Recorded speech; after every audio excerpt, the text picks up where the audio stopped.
So, what's up guys? It's me again, Aljun. So, welcome sa akong channel.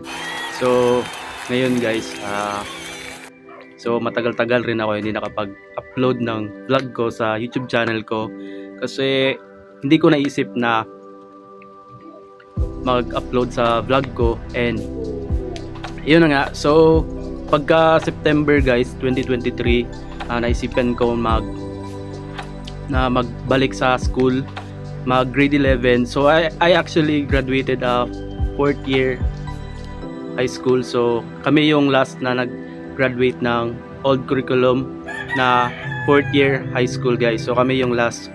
And sabi nung pinsan ko na pwede daw ako mag-aral na panggabi.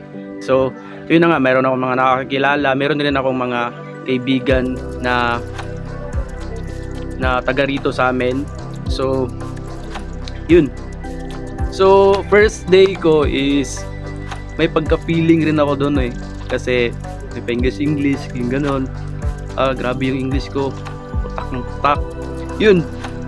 Sabi ng may mga classmate ako na mga lalaki tsaka mga babae na nag-expect sila na matalino daw kasi yun. Tapos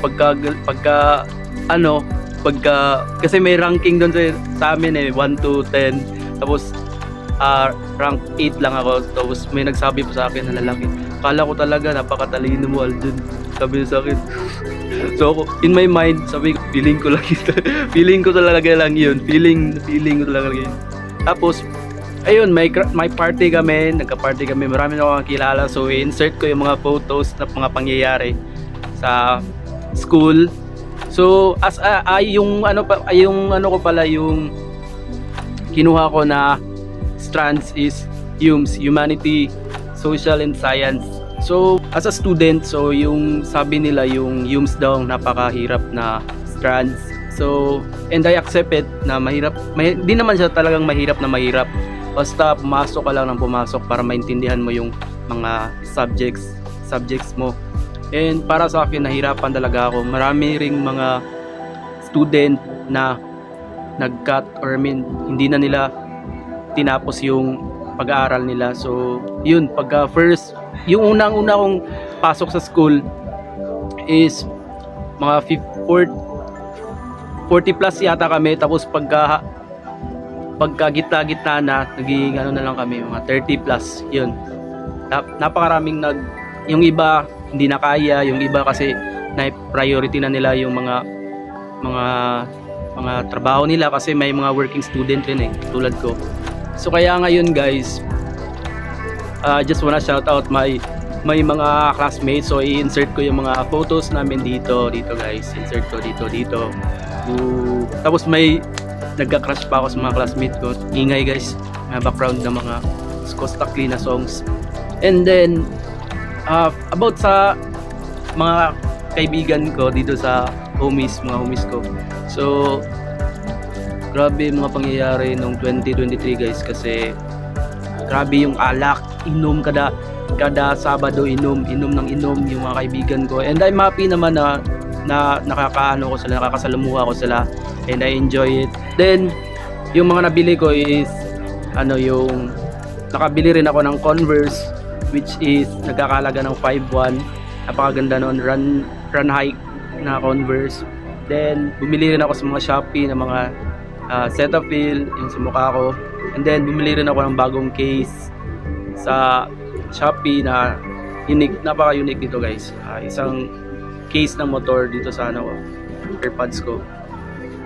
Bumili rin ako ng bag, Kipling bag, color blue, para sa school ko, at saka mga supplies para sa school. And binayaran ko na yung mga babayarin sa school. Nakabili rin ako ng mga gamit sa school. And binigyan ko rin yung mama ko ng pera.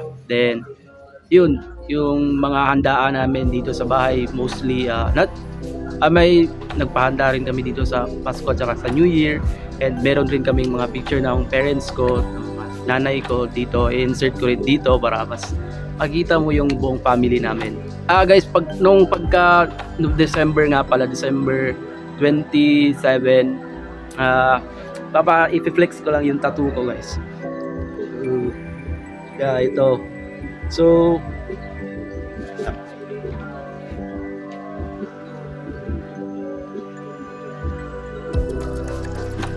yun, isa yun sa mga nangyari ko sa 2023. Yun lang, parang pang-usap talking lang tayo ngayon na wala tayong vlog na masyadong kechusan.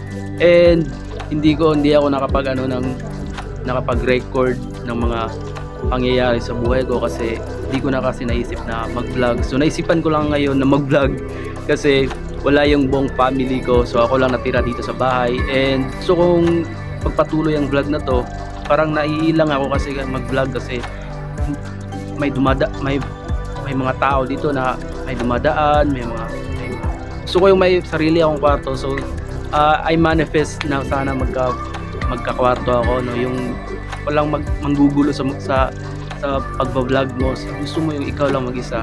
So I manifest it.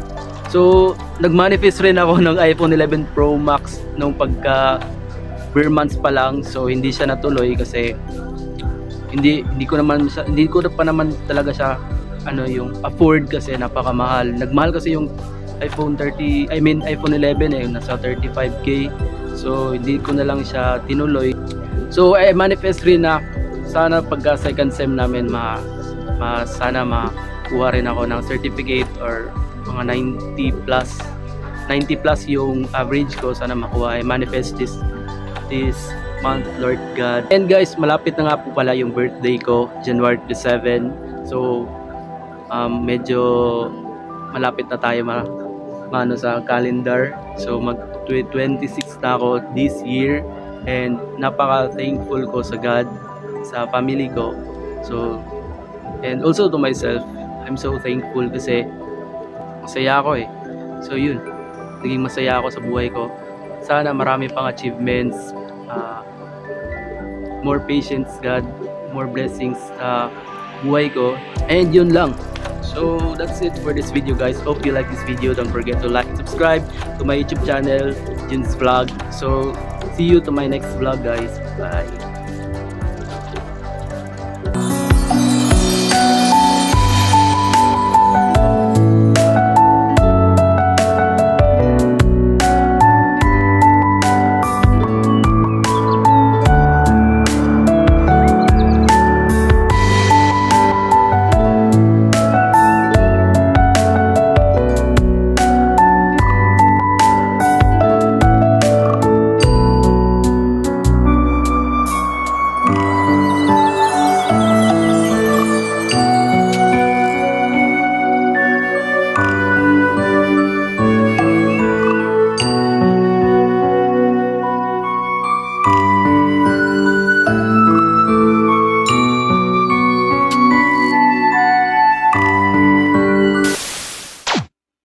Thank you, next bitch.